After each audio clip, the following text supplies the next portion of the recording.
Сега ще демонстрираме как Robus 400 движи една 6-метрова врата на фабрика. Вратата е конзолен тип, т.е. без релса долу и без горно окачване. Движи се във въздуха. Така, с моето 80 канално дистанционно набирам вратата е на 80-ти канал и натискам отваряне. Движението започва с абсолютна плавност. Изключително плавно тези мотори развъртат от 0 до максимум. В момента движим вратата с 34 см в секунда.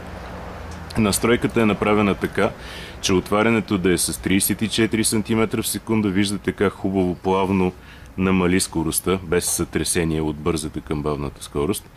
И затварянето е нагласено на 22 или 23 см в секунда. Нещо подобно. Така. Демонстрираме затварянето.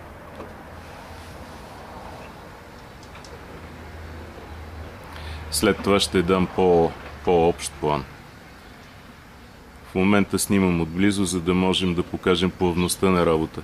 Хубаво е, че заради тази плавност мотора може да обслужва дори големи врати с тези пластмасови зъбни рейки, оригиналните на Найс, които са.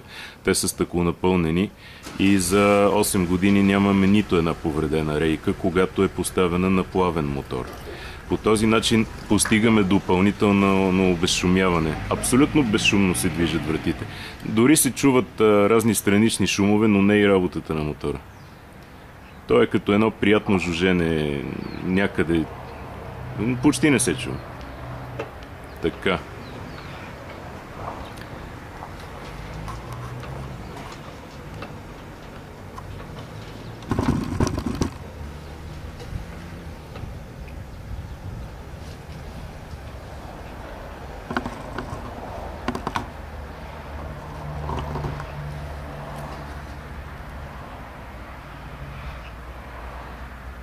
Отвори. Сега затваряне с 22 см в секунда.